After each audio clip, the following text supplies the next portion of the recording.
E qual que é a lógica da Bíblia, né? A Bíblia, ela é um livro que a gente entende que ele é escrito por Deus e que aponta para uma pessoa, que é a pessoa de Jesus Cristo. Então, toda a Bíblia está apontando para Jesus, que é o próprio Deus encarnado. Então, quando a gente diz que Deus escreveu um livro, esse livro não caiu do céu pronto, né? Esse livro, ele foi inspirado por Deus e algumas pessoas registraram esses fatos, acontecimentos e profecias, enfim. Algumas pessoas escreveram isso e como que isso chegou na Bíblia que nós temos hoje. Hoje a gente vai falar sobre isso, né? Para a gente entender a origem da Bíblia que nós temos hoje. Então, o percurso que para que a Bíblia se torne Bíblia. Aconteceram vários homens, né, na história da humanidade tiveram essas experiências com Deus marcantes, especiais, que a gente fala, né? A gente começa ali a contar a história do povo de Israel a partir de Abraão, né? Então, eles viveram essas experiências e ao interpretar e assimilar essas experiências, eles começaram a entender que era Deus quem estava conduzindo eles por aqueles fatos que eles viveram. E aí, a partir disso, começaram a contar essas histórias, né, nas gerações, nas famílias, e isso foi sendo registrado. A partir do momento que se começou a fazer registro escrito, começaram-se, então, a escrever essas histórias que estavam sendo transmitidas oralmente. E aí, a partir do momento que tinham vários escritos, eles precisaram dizer quais desses escritos, de fato, revelavam a Deus. Para que eles conseguissem chegar nessa conclusão, o que eles fizeram? Eles fizeram o cânon, que foi essa regra, né, para identificar quais livros que iriam compor o que nós hoje temos como a Bíblia. E a partir do cânon, também houveram as traduções. Então, muitos estudiosos também começaram a fazer as traduções para tornar isso acessível para que hoje nós tivéssemos a Bíblia aqui com a gente. Então, esse foi o percurso. E aqui uma perguntinha, né? Por que nós acreditamos que a Bíblia é a palavra de Deus? E é muito legal essa frase aqui, porque explica bem certinho, né? A Bíblia é o fim a que se chegou, explica o começo. Quando você lê a Bíblia de capa a capa, você vê uma coerência milagrosa do começo ao fim, e o fim a que se chegou, né? Tudo que aconteceu na pessoa de Jesus, a revelação máxima de Deus, que é Jesus Cristo, aquela finalidade, aquele fim da sua vida e ressurreição, aquilo explica todo o começo. Tudo que aconteceu de Gênesis até aquele momento é explicado em Jesus. E até o que está por vir se explica na pessoa de Jesus. Então, o fim a que se chegou explica o começo. E o novo olhar nasce do Espírito. Através do Espírito Santo também nós somos convencidos e nós podemos entender o que essa palavra está nos dizendo. Então, o Novo Testamento. Isso aqui também é uma informação que às vezes a gente não tem muito acesso, mas o cânon do Novo Testamento, ele ficou definitivamente fixado somente na segunda metade do século IV, ou seja, lá pelo ano 350. Então, portanto, nós temos aí 350 anos de cristianismo sem Bíblia. Então, gente, foi um processo mesmo longo para que a gente chegasse a ter hoje todo esse compilado, né? Todos esses livros que nos apontam para o Criador. Então, as pessoas, né? A igreja tinha vários escritos que circulavam ali no povo, mas eles não estavam todos juntos e organizados como nós temos hoje. E muitas pessoas deram a vida para guardar esses escritos. Então, a gente vai ver ali mais para frente também que um dos critérios que alguns teólogos utilizaram também sugerem que foi utilizado para saber se esse livro era sagrado ou não, é o mártire, né? Porque muitas pessoas deram a vida para que esses livros pudessem permanecer, porque foi sim perseguido e tentaram sim eliminar essas escrituras, mas pelo controle de Deus, né? Isso foi ao longo do tempo foi sendo guardado e levado e transmitido até que chegou a nós a Bíblia como nós temos hoje. Opa! E aí, quais são os critérios, então, para essa regra? Para dizer que um livro é sagrado e foi inspirado por Deus ou não? Esse livro não está não tem essa medida para compor a Bíblia. Eles usaram, então, basicamente aqui os critérios que os teólogos, né, ensinam são esses 6. Então, o primeiro critério, antiguidade. Os livros que foram escritos até Esdras, eles consideraram para incluir na Bíblia, na primeira Bíblia, a Bíblia hebraica, né? Então, Esdras, ele, além de escrever vários livros, ele também escreveu Salmos, e ele também estava ali fazendo uma revisão dos textos sagrados também. Na época dele, ele estava compilando aquilo para poder levar aquilo para o povo, né? Porque eles estavam no processo de volta do cativeiro, né? E aquela população tinha perdido o acesso de muitas escrituras. E a IESA também faz esse processo. Então, eles consideram que a antiguidade, né? Esses textos que foram escritos até o tempo de Esdras são considerados textos que entraram para a Bíblia. Um outro critério, o universalismo e a catolicidade, ou seja, toda a comunidade entendia que aquele texto era sagrado. Havia unidade, e a gente também aprendeu isso, né? Que onde Deus está, existe unidade, porque o Espírito Santo é um, e ele fala com todos, e ele não fala coisas diferentes, ele tem uma mensagem que é transmitida em unidade. E esse universalismo, né? Catolicidade, que a gente chama aqui, essa questão de que todo mundo reconhecia aquilo como sagrado. Esse texto está falando, sim, sobre o Deus Criador. A coerência dos textos, né? Eles, quando você está lendo lá Isaías, ele está profetizando a chegada de Jesus e o estabelecimento do reino. E aí, quando chega em Jesus, ele cita Isaías. E vários outros personagens na Bíblia citam a Bíblia. Então, a Bíblia explica a Bíblia. A gente sempre fala assim, se você quer entender alguma coisa que está na Bíblia, você vai achar a explicação pela própria Bíblia. A Bíblia, somente a Bíblia explica a Bíblia. A gente não acha nenhuma explicação fora, né? É ali que a gente encontra. E a gente também entende que foram feitas o critério de evidências internas das escrituras, ou seja, essa questão também de ter uma sincronia nos relatos, né? Aqui está citando isso e acontecendo aqui, então do começo ao fim tem essa sincronia.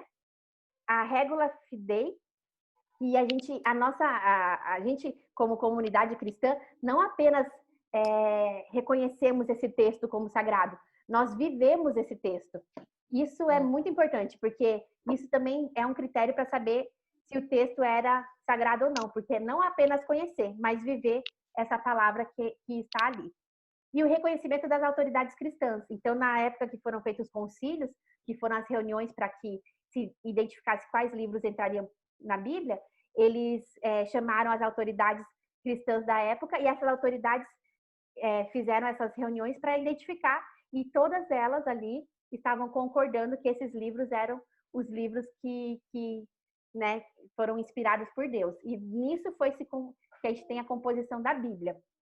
E para finalizar aqui essa parte teórica, né, eu gostei disso aqui também, porque a gente às vezes quer também entrar em discussões a respeito da fé, né, e abrir várias possibilidades em lugares que Deus já deu a palavra, né? E o que a gente aprende, né, com a Bíblia? Que a teologia, ela é diferente da filosofia, porque na filosofia nós temos um exercício de especulação da razão humana, que não tem limites, está em aberto. E quanto mais aprofundado com todos os filósofos ao longo da história, mais esse exercício é qualificado. Mas ele é um exercício que está em aberto, e por isso um filósofo pode discordar de outro. Então, a filosofia é um exercício do pensar, mas que está em aberto. Então, ao longo do tempo, essa ideia vai sendo contestada ou afirmada, e vai se pensando em relação àquilo. Agora, isso é filosofia. Para nós cristãos, o que nós fazemos é teologia, que é o exercício da tentativa de discernir a respeito das nossas experiências de Deus à luz de um livro. É por isso que esse livro para nós é precioso, e ele é autoridade. Então, nós temos uma autoridade para nos dizer, né, sobre esse pensar. Isso não desqualifica o nosso pensamento. Nós também utilizamos da razão, nós também vamos pensar sobre cada palavra que está ali, nos dado, inclusive, esse chamado de ler e pensar para que essa palavra realmente venha fazer morada em nós. Mas esse exercício de pensamento tem uma autoridade. A Bíblia é uma autoridade. Isso é o contrário da filosofia, que é um campo em aberto. Não tem uma autoridade que vai determinar o que é a realidade daquele fato. E para nós, a Bíblia é uma autoridade e a nossa realidade é Jesus, né? A gente entende que todas as coisas se cumpriram nele e Jesus, ele é a verdade e a verdade é a realidade da vida de Jesus. Então, é nisso que a nossa fé está fundamentada. E um princípio que nós cristãos temos é que a Bíblia é a nossa única regra de fé e prática. É a nossa única regra de fé e conduta. Não existe outro lugar, outra fonte que nos diga o nosso modo de viver. Nós olhamos para a Bíblia e estudamos porque nós entendemos que Deus se revelou através dessa revelação histórica registrada na Bíblia e ali ele nos deu essa regra de fé e conduta. Primeiro, como a regra da fé, né? Se nós aceitamos a Bíblia como princípio mesmo, ali é o manual da fé. A gente tem que aprender mesmo com relação à autoridade, ao posicionamento da onde a gente tem que estar. Então, para mim, isso veio muito forte, assim, né? E o que eu entendo depois de você ter me falado algumas coisas, a Bíblia é sim a regra de fé, mas ela é a própria declaração de amor de Deus através de Jesus por todos nós. Por isso, o propósito de Deus é disseminar o amor. Lindo. Eu acho que cada uma aqui pode falar para você como que é. Eu, quando penso na Bíblia, eu penso numa história de amor de Deus com a gente, né? Para mim, isso a Bíblia. E legal que ela entende como uma declaração de amor. Para vocês, como vocês entendem a Bíblia? Neninha e Kel, as duas Rachels. Eu acho que a Bíblia ela entra também como uma carta de relacionamento, um manual de instruções de relacionamentos, onde Deus ele fala como ele criou o homem para ter esse relacionamento, né? Para ter essa história de amor. Então, eu acho que a Bíblia ela é esse manual de instrução que realmente nos orienta e nos guia para que o plano seja perfeito mesmo, né? Para que lá no final, como a Lucinha falou, o final seja feliz.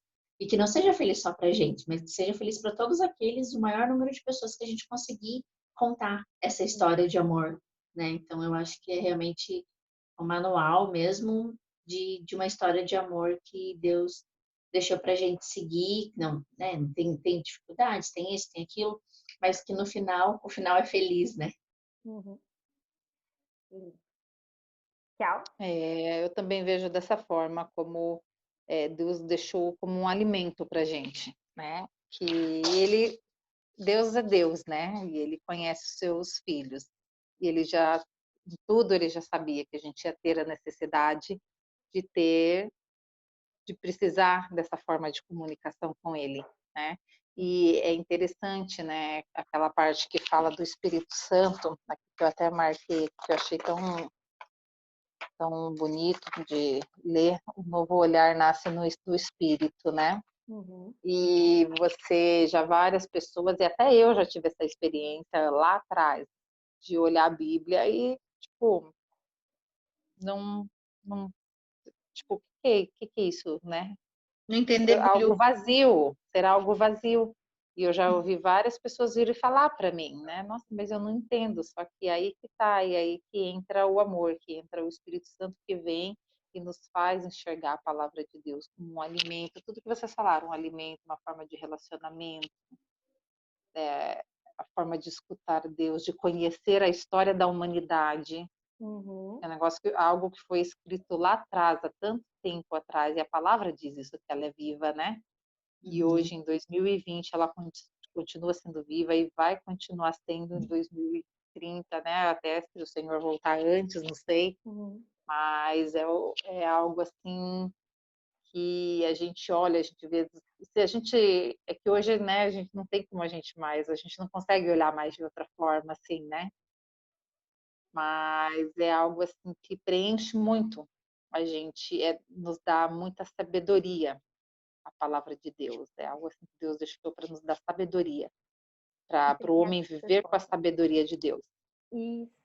É uma Né? carta também para o homem viver com a sabedoria de Deus. Aham.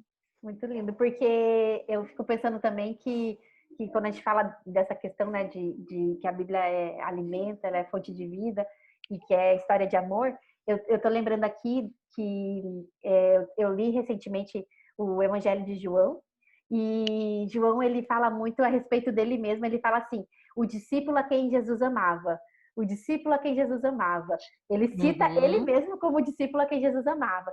E na Bíblia nós lemos que Deus não faz... Ele coloca exatamente como posicionamento. Eu não podia deixar de falar.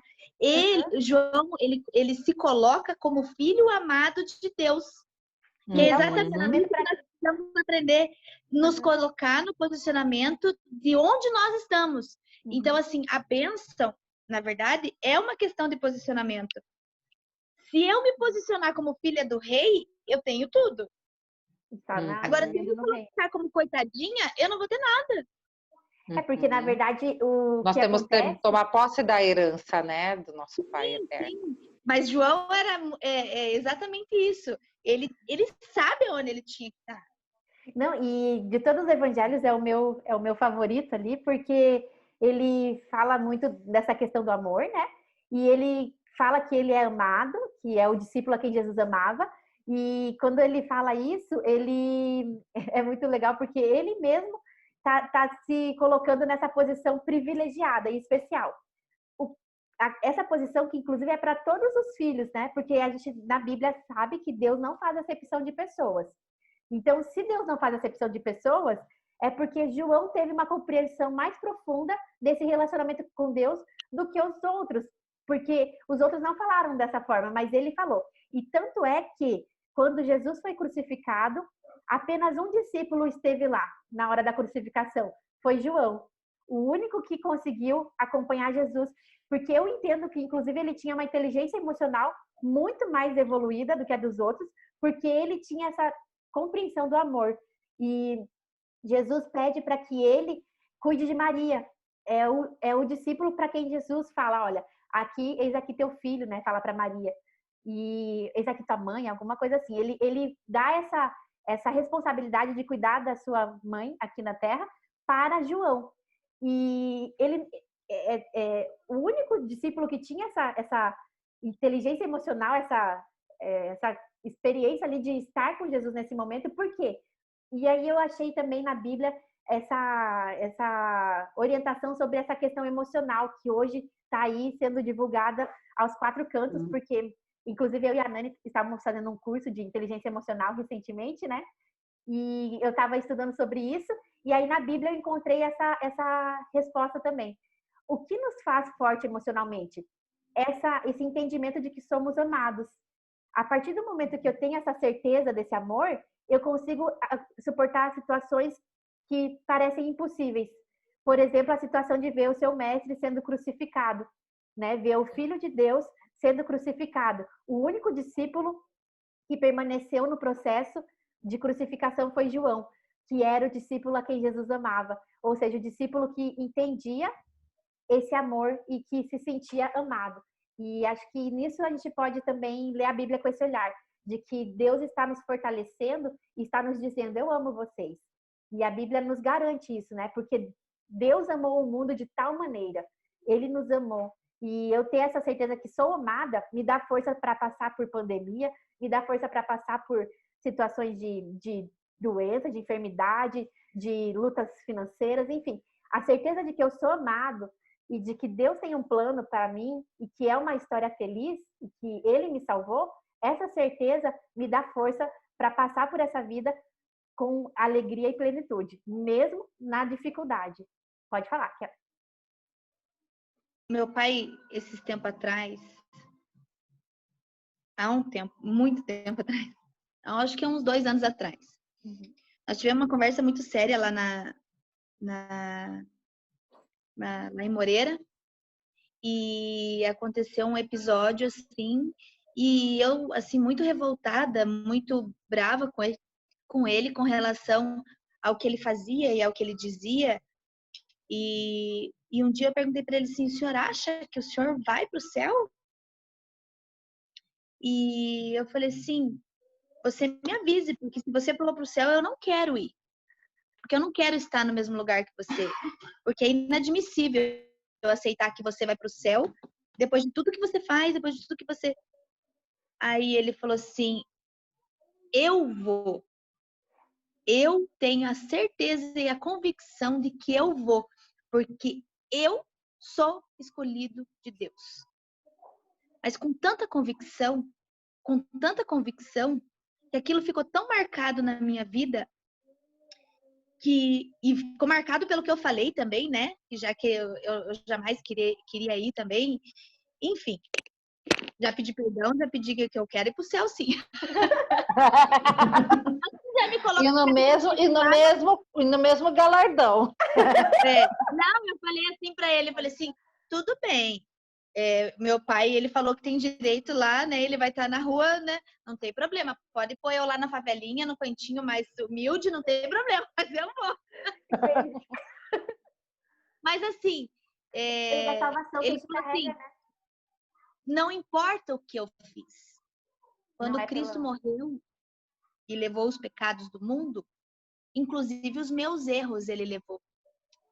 E aquilo me marcou tanto, tanto, que realmente ele tá certo, porque é uma questão de posicionamento. Eu tenho que a saber graça, aonde eu estou, aonde eu sou, em qual nível de hierarquia eu estou com relação a Deus. Eu sou filha. Se eu sou filha, eu tenho direito a tudo. Eu tenho direito a toda a herança, tudo, tudo, tudo. E isso vai ser, a Aceito gente vai ele até ou falar sobre não. isso. A gente vai falar, está quase acabando o nosso tempo aqui, mas a gente vai falar sobre essa questão da graça, né, e do como que a gente entende isso, porque a gente também entende que as consequências, né, como a Kel já falou anteriormente, as consequências das nossas escolhas, elas vão acontecer, mas que não é não é pelo que nós fazemos, né? A graça Não é por que nos meritocracia. alcança. Não é uma questão de meritocracia, mas é uma questão de aceitar a bênção da graça de Deus, aceitar esse amor que está disponível para todos. Então, João, que eu estava citando aqui, ele não só aceitou esse amor, como ele viveu intensamente esse amor, a ponto de se sentir especialmente amado por Jesus. E é assim que nós desejamos viver também, né? Sendo realmente esse relacionamento íntimo, se sentindo especialmente amado por Jesus, porque é assim que ele nos ama, porque ele amou o mundo de tal maneira. Então a gente carrega isso em nós. E a questão da gente entender que a relação da graça sim, a salvação é pela graça, mas a gente também vai aprender um pouco daqui nos próximos capítulos sobre o reino de Deus, sobre a questão também de viver a vontade de Deus, viver nesse lugar que acontece a vontade de Deus, esse lugar, porque nem sempre a gente, mesmo aceitando a salvação, nem sempre a gente está nesse lugar da vontade de Deus. E isso nos traz consequências que a gente, né, vai colher aí ao longo da nossa vida. Mas isso não é o que nos leva à eternidade com Jesus, né? É a graça que nos traz esse lugar junto a Deus. Foi através de Jesus, né? Não é mérito nosso. Então, legal que é o que isso marcou em você e Deus usa as nossas. E foi assim, né? Assim que a Bíblia foi escrita e através da gente hoje a Bíblia continua sendo escrita, né? Nós somos igreja, então a nossa história de amor continua sendo escrita. As nossas vidas são essa declaração de amor também. E a gente tem vivido esse relacionamento também e desfrutado e queremos contar para o mundo porque não há outro lugar para estar senão esse, né? Nesse lugar de amor com o nosso Criador. Pode falar. Eu pedi perdão para Deus, né? De tudo que eu tinha falado, mas eu pedi perdão pro meu pai também, tá? Muito bem. Foi completa ali a restauração. Graças a Deus. Só colocar rapidinho essa questão. Posso dar para falar bem rapidinho? Pode, tem 4 minutos. Dá. Ah, Vai lá. 3 minutos, tô brincando. Essa questão que você falou do amor, né? De que João sentia, ele reconhecia esse amor, né? Sentia esse amor. E isso serve como até uma explicação no sentido da dificuldade das pessoas enxergarem esse amor de Deus, porque Deus, ele é pai, né? E o ser humano, ele é ferido. E uma das causas que mais o ser humano é ferido hoje é nos seus relacionamentos com os pais, sabe? E isso, de certa forma, acaba influenciando no seu relacionamento com Deus.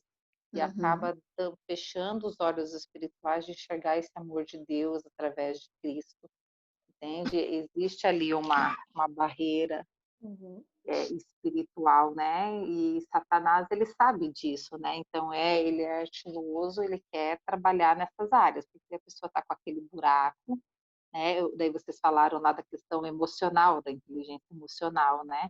Então, assim, as pessoas, elas ficam buscando outras raízes, outros lugares para trabalhar essa área emocional dela que está ferida, tendo que simplesmente o Senhor está ali de braços abertos para receber e para curar, e é Jesus que vai ocupar esse vazio no coração e preencher e mostrar, né, o verdadeiro amor de Deus através de Cristo. Então existe ali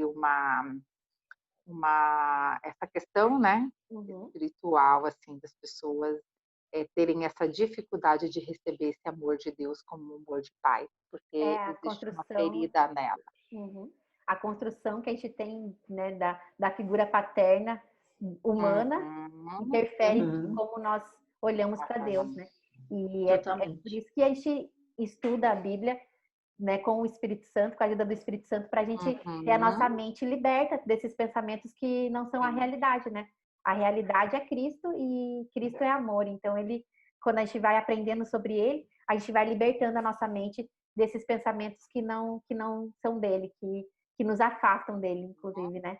E eu acho que é isso, né? A gente está aqui para aprender e para que a nossa mente seja renovada na sabedoria de Deus.